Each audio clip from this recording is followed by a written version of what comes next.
आपके जीवन में पवित्रता का कितना महत्व है इस वीडियो से आप अच्छी तरह समझ जाएंगे। यदि आप वर्ष के इन दिनों, इन महीनों, इन नक्षत्रों में अपने आप को पवित्र रखते हैं तो निश्चित रूप से खराब से खराब ग्रह का असर भी आपके ऊपर ना के बराबर होगा।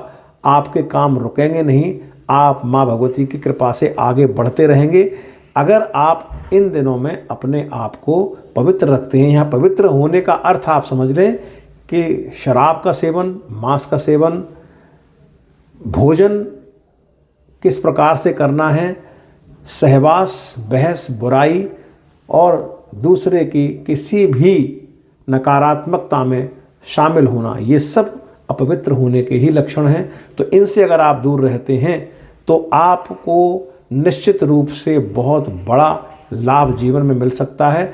तो आप समझ लीजिए कौन कौन से समय, कौन कौन से दिन आपके काम के हैं। संध्या काल या संध्या काल मुख्य रूप से 2 संध्याएं मानी जाती हैं, सायंकालीन और प्रातःकालीन संध्या। सायंकालीन संध्या में भगवान शिव इस पृथ्वी पर भ्रमण करते हैं अपने गणों के साथ। उस समय अगर आप अपवित्र होते हैं तो आपको इसका खामियाजा बहुत खराब रूप से उठाना पड़ता है। और अगर प्रातःकालीन संध्या जो देवताओं के भ्रमण के लिए, धरती पर देवताओं का अवतरण होता है, भ्रमण होता है, उस समय अगर आप अपवित्र होते हैं तो निश्चित रूप से वो आपके लिए बहुत हानिकारक है। इसलिए ये 2 संध्याएं हैं। वैसे तो 8 प्रहर की 8 संध्याएं होती हैं। प्रहर आपको विस्तृत रूप से मैं किसी और वीडियो में बताऊंगा। तो 8 प्रहर की 8 संध्याओं में आपको पवित्रता का विशेष ध्यान रखना है।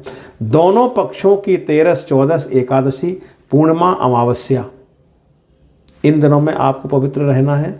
नवरात्र, 2 मुख्य नवरात्र, आश्विन मास और चैत्र मास, और 2 गुप्त नवरात्र माघ मास के और आषाढ़ मास के, इनमें आपको पवित्र माँ भगवती का ध्यान करते हुए रहना है। श्रावण और कार्तिक मास पूरे ही बहुत इन कार्यों के लिए निषिद्ध माने गए हैं। इनमें आपको पूर्ण रूप से पवित्र रहना चाहिए।